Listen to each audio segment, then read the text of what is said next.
Welcome back, guys, to another video. I haven't filmed a video in a long time, and I know I said in my last video that my next video was going to be the Court of Thorns and Roses vlog.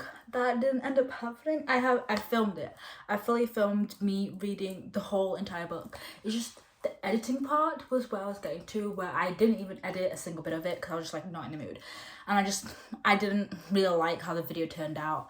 I didn't like how the filming turned out, and I wasn't really inspired to edit it. Like, I literally, not a single day went by after I filmed the video where I was like, oh yeah, I want to edit it.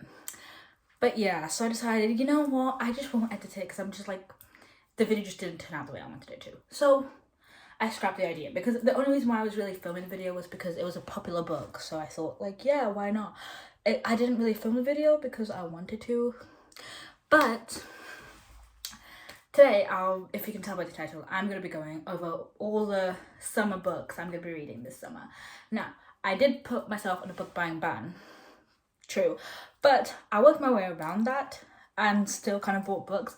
Technically didn't break my book buying ban though, because all the books that I bought ever since I made that ban were solely for the purpose of I wanted to read them during the summer. So they're not on my TBR, they're more on my summer TBR. Like, I'm taking them on vacation with me, taking them on holiday with me and stuff. It's those books. So that I don't necessarily consider them a part of my immediate TBR. They're just like on my summer holiday TBR to get my mood into the summer and stuff. And some books to bring on holiday.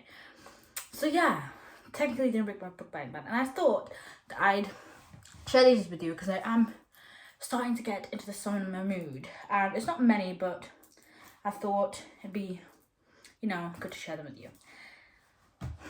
So the first book is Again Rachel by Marian Keyes.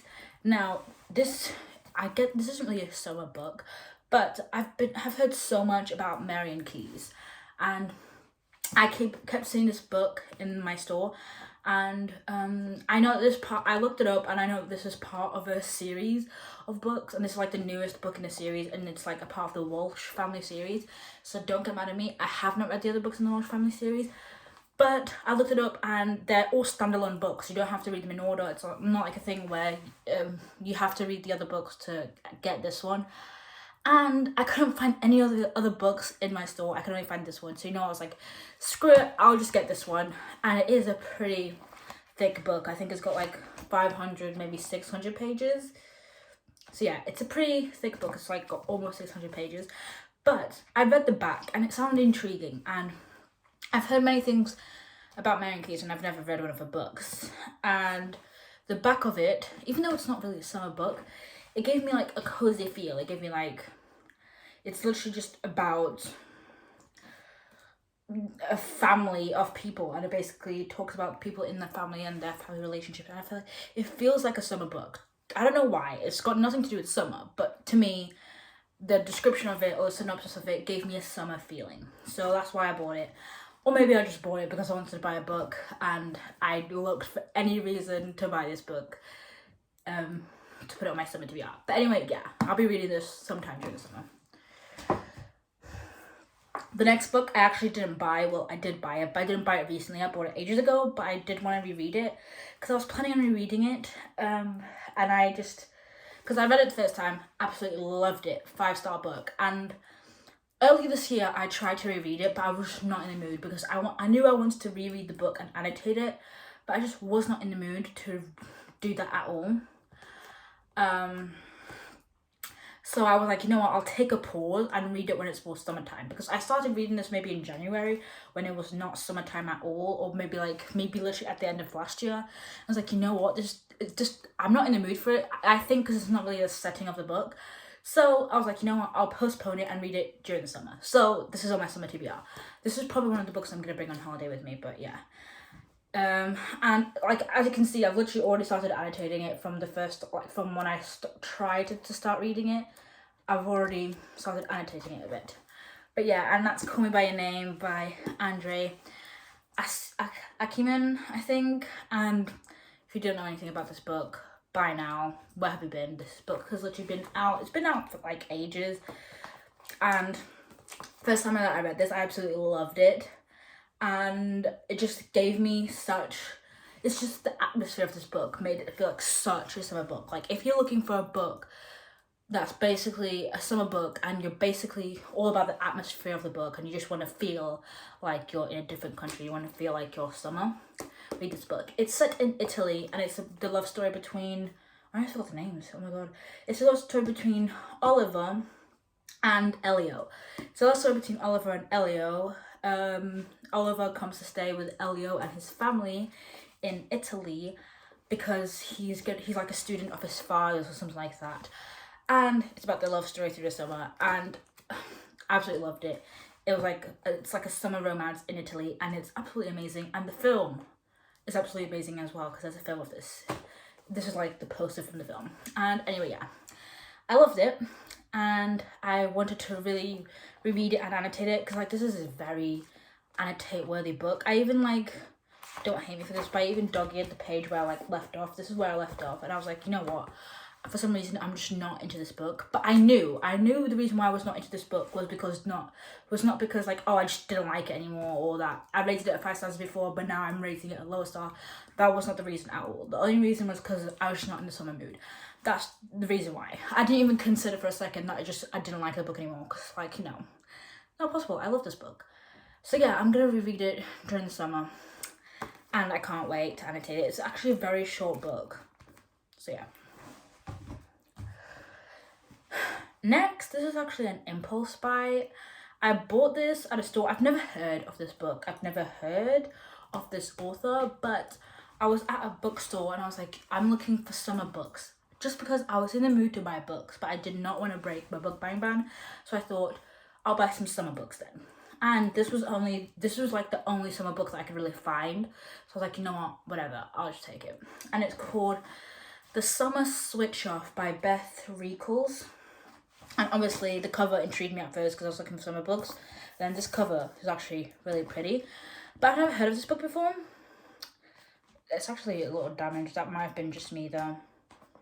Pages are a little ripped, but that might just be me though. And honestly, I don't know what it's about, so I'm literally just going to read the back to you of what it literally says. It says, Lana, Rory and Jodie are supposed to be having the time of their lives. Instead, they're all completely miserable. Luna thought her first year at uni was perfect, but in reality, she's never felt so lonely. Rory's passion is art and promoting it on her social media, but she signed up to study law to please her family. And as for Jodie, she's put her all into getting top grades, but she can't remember the last time she had a night out or a date. In desperate need of an escape, the girls booked themselves a solo traveller's holiday, but the idyllic resort of Casa Dorada is actually a digital detox retreat, which means no phones, and that's not even the biggest surprise waiting for them. Will it be some of the girls will never forget, or one they'd rather not remember? So yeah, it's about these group of girls, they're all friends, all have their own issues going on, and they go on a girls' trip, girls' holiday to... It doesn't even say where they actually go to, but they go to this resort thinking it's a normal resort. It's actually like a retreat where there's no phones allowed. And so yeah, I'm guessing one of them ends up meeting someone because like there's a guy on the cover, so I'm guessing there's a little bit of romance in it too. Yeah, and it says no internet, no phones, a whole lot of connection. So like, actually seems very interesting. So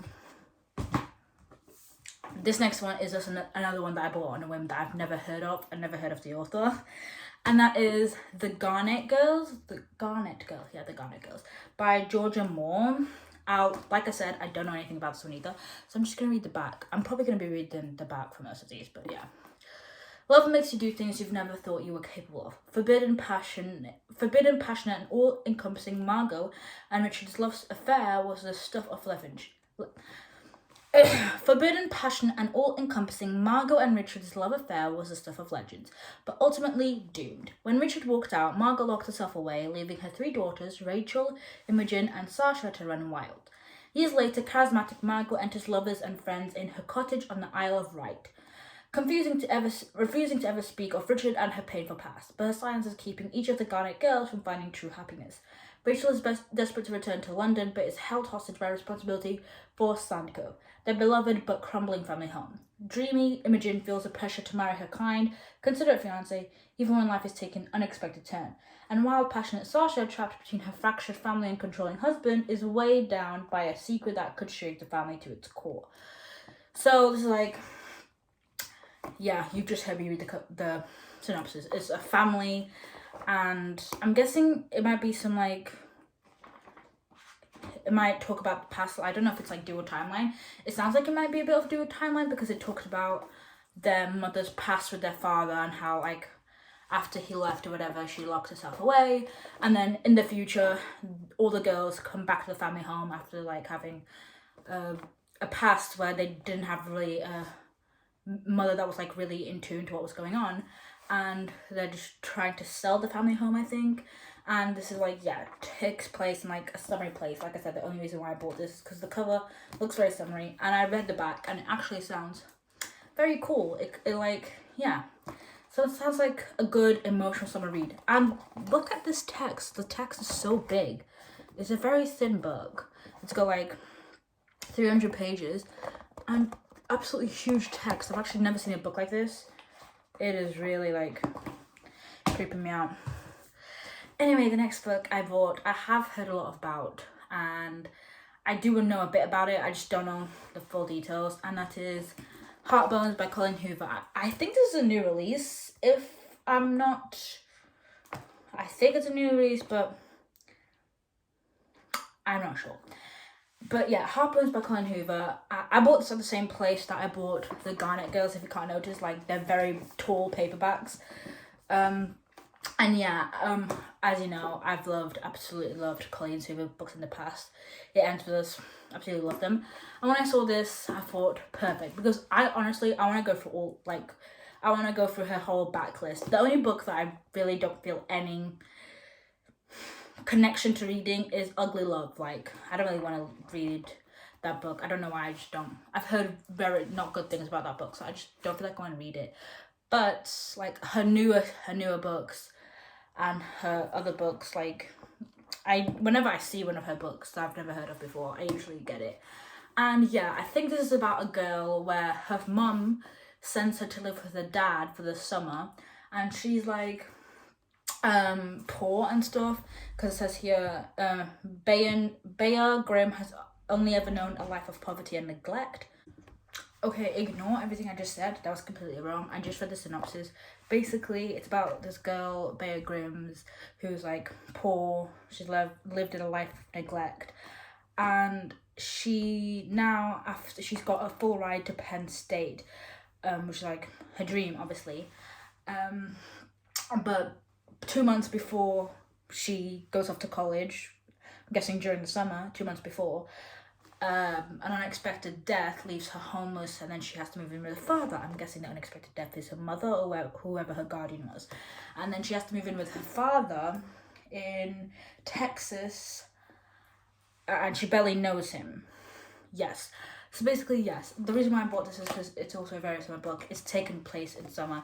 She has to spend the remainder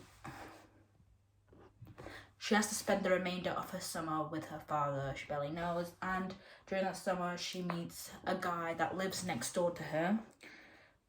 But basically she meets a boy that lives next to her father, so it's kind of like the boy next door, and they hit it off, and that's what the story's about. It's like a summer romance with the boy next door that lives next to her father.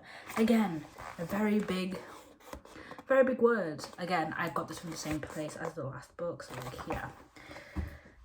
The next one is a book that everybody and the mother has heard about, and I've not read any of her books before because obviously I've seen every single one of her books around, but I know you shouldn't do this, but judging by the cover and judging by the synopsis of those books, because I know what the books are about, I just didn't think I'd be into that, because as you've heard me say many times, I'm not really into the whole cheesy romance type books. Like, I like romance books, but I don't like the whole cheesy romance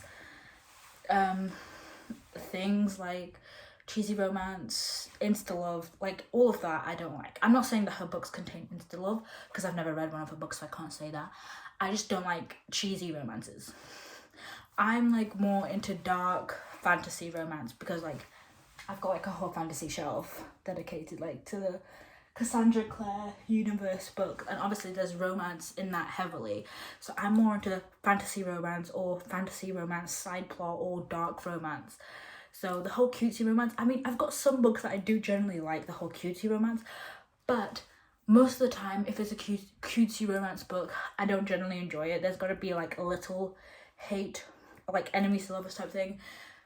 So most of the time when I read one, like, I'm not saying every single book I read that's like that is automatically bad. I'm just saying that I personally have never rated a book 5 stars that's like a cutesy romance. I don't think, like a whole cutesy, oh, love at first sight type thing. But yeah, but this book came out. The cover is beautiful, and I saw this special edition at my store, and I've been hearing everybody talk about it. And I know she does a lot of summer books, so like, you know what, I'll give her a try, because everybody talks about her, and I've not read it because like I've just been judging from this point of I probably don't like it, but I want to try because I won't know until I try. And that is Emily Henry. I got Happy Place. I love the UK cover. When I was seeing this book go around everywhere, people raving about it, loving it so much, and the cover was like the all pink cover. I was like, okay, nice, probably not gonna buy it. And then I went to my store, I went into Asda, and I saw the UK cover, and I was like, oh my god, a UK cover that's actually good, because most times the UK covers for books are horrendous, but this UK cover I think is top notch. This is like one of the UK covers that is actually really, really nice compared to the American one, which is just an all pink whatever. But yes, I loved it. Now, I don't even need to read the synopsis of this because I already know what it's about since so many people talk about it. This is about a couple who every year them and their friend group go to this place. I think it's like just a little, it's literally just a little resort or something. They take every year they just take a little holiday with their friends to this resort or whatever. But this year they broke up, or they are planning on breaking up. But they didn't want to ruin the trip to their friends, so they say, okay, let's go on this last trip with our friends on holiday, and then not tell them we broke up, like just act like they're still together, act like they're still living together or whatever, and then we'll tell them after, because they didn't want to ruin the trip. And basically this book is about them doing that, and I think they fall back in love. Like, I think like the whole pretending to be in love again gets them to actually fall back in love. And it's also about like friendship, I think, because obviously their friends are in it. And yeah, they didn't want to, yeah, it's like a cottage that they go to. It's a cottage that they go to, and they didn't want to like cancel the trip because this is the last time that they'll be able to go to the cottage together for some reason. So they'll fake it one more time. And yeah, it's about friendship, it's about love, and I'm assuming they get back together because it says, but how can you pretend to be in love and get away with it in front of the people who know you best? So I'm assuming either they fall back in love, or their friends find out that they're broken up. But yeah, it seems like a really good summer book. I mean, look at this cover, like, I couldn't resist. And not only that I couldn't resist that, but the pink sprayed edge, ignore that. I did not see that when I was in the store. I only saw that when I got home, and I regretted it so bad because there was like obviously multiple books on the shelf, and I could have easily gotten another one that wasn't stained like that. But I honestly, in the store, I didn't notice at all because I just wasn't paying attention to that. I was just like flabbergasted by the book. But yeah, ignore that. I'm trying to so bad to ignore that because it's really bothering me, because if it wasn't, that'd be so perfect, but it's fine, we'll move. Anyway, the pink sprayed edges, and this is exclusive to Asda, so don't ask me where I got it from. If you don't have an Asda, you probably won't be able to get it. But it's like, yeah, Asda Tickled Pink, because I think it's got pink sprayed edges because 32p from the sale of this product will be donated to breast cancer now, and 13p from the sale of this product will be donated to Copperfield. It's like women's charity for breast cancer, and I'm guessing the other one, like, yeah.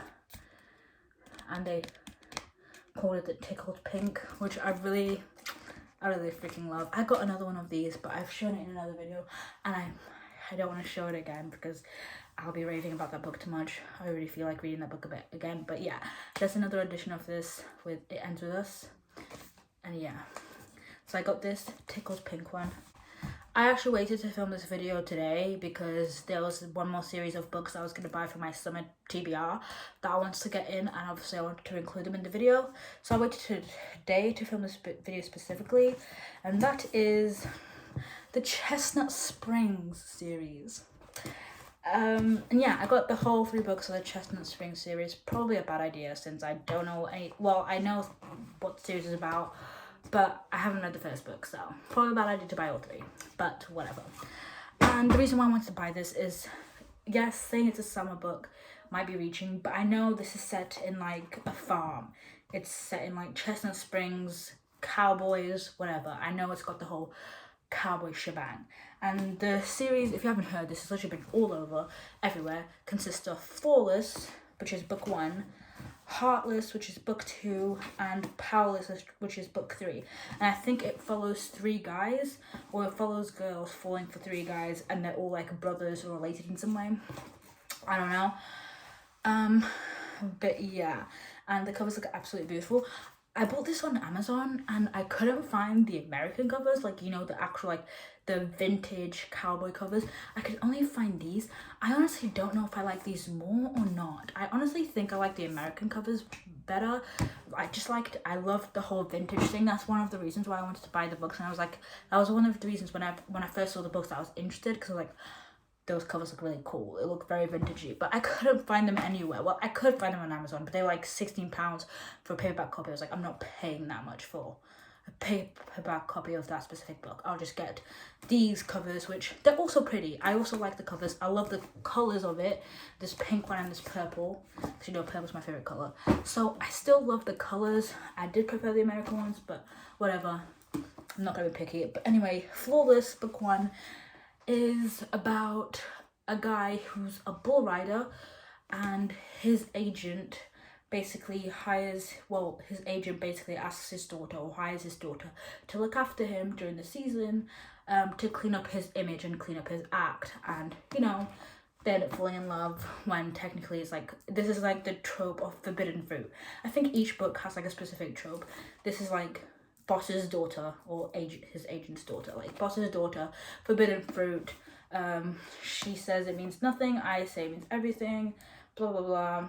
He's not allowed to touch her, because you get the trope.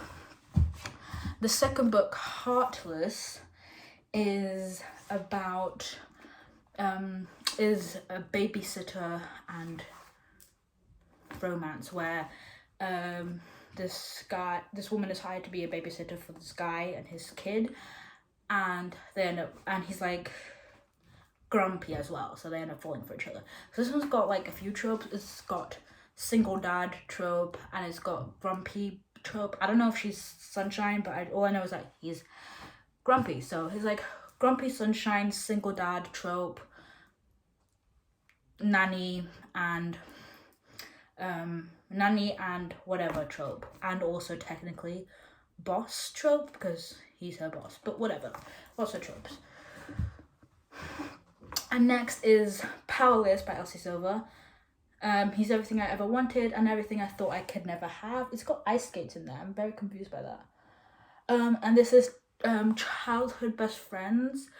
I don't know how I'm gonna feel about this, because I have read a childhood best friends before and it did not go well. That's like the first ever childhood best friends I've ever read. It was the cheat sheet, and if you know, have talked about it on my wrap up. I rated it like 3 stars, maybe 2 stars, but now I'm thinking about it, I think I maybe even rate it 1 or 0. I just really did not like the book, and that was like the first ever childhood best friends I've ever read. So I don't know how this is gonna go down, but lots of people say they love it. So yeah, but yeah, this is best friends, childhood best friends to lovers. So yeah, this is childhood best friends to lovers, and they take a road trip, which I love road trips. I love books about road trips. So yeah, I can't wait to read this. Oh, okay, so I just read the back, and I'm starting to get a bit worried, because this is sounding a lot like the cheat sheet, and now I understand why there's ice skates at the cover. Basically, Jasper is the guy, and he's a famous hockey player, plays on TV, all the girls love him, blah blah blah. And the girl, she's currently getting married, but her marriage falls apart. And something happens in his life as well, because his world comes crashing down, don't say specifically. But basically, their lives are an absolute mess right now. And so they decide to take a road trip together to basically just get away from everything, and they end up falling in love. Now, one aspect I love is a road trip. So maybe it might be different because I love road trips and books about road trips, like I just said. But it sounds very much like the cheat sheet, because if you don't know, the cheat sheet was literally like their childhood best friends, been friends for forever. And the guy was a football star, I think it was. The guy was a football star. The girl did dance or whatever, and she's been in love with him forever. He's been in love with her forever, but they don't tell each other because they don't want to ruin their friendship. Like, this is feeling very much like that, because like yeah, she's in love with him, but he doesn't know, and I'm guessing he's been in love with her as well, and he doesn't know. I can already see this story playing out. So this is probably the one I'm most worried for. I also think that people say that this is the least favorite book. I haven't heard people raving as much about the third book. So yeah, maybe I should have just bought the first book instead of buying all three. But yeah, hopefully the road trip aspect helps it. And also, I gotta take into account that the cheat sheet was a very small book and felt like there was like no depth to the characters at all. I just like didn't like how I felt like there was no depth, no anything. This is a much bigger book. I don't know why I spent like that. It's really bothering me. It's just whatever. But anyway, this is a much bigger book. It's got 500 pages in this book. So hopefully within these 500 pages, it means that there's like loads of depth to these characters, and that these characters have like their own problems and like lives of their own, and just like, you know, some character development and character depth, because that's what I'm looking for in romance books mainly. That's why I don't really like cutesy romance books, because I just feel like the very small cutesy romance books have literally no character depth or no character development, especially if they're that short. Like, I don't know how you've got to be a superstar author to be able to cram loads of character development and loads of character traits into a very tiny 300 page book. You have to be like a really good author to be able to do that. And that's why I didn't like the cheat sheet. It was more like a cutesy quick read. So if you're looking for like a cutesy quick read that has basically just that, cutesy quick read, no character development, not much to think about, then yeah. But I don't really like those books. I don't really like those romance books. I like more of a romance book that you can actually like have deep thoughts about, and where you can actually feel the connection, because I also didn't feel the connection between them two in that book because it was so short. So the whole cutesy short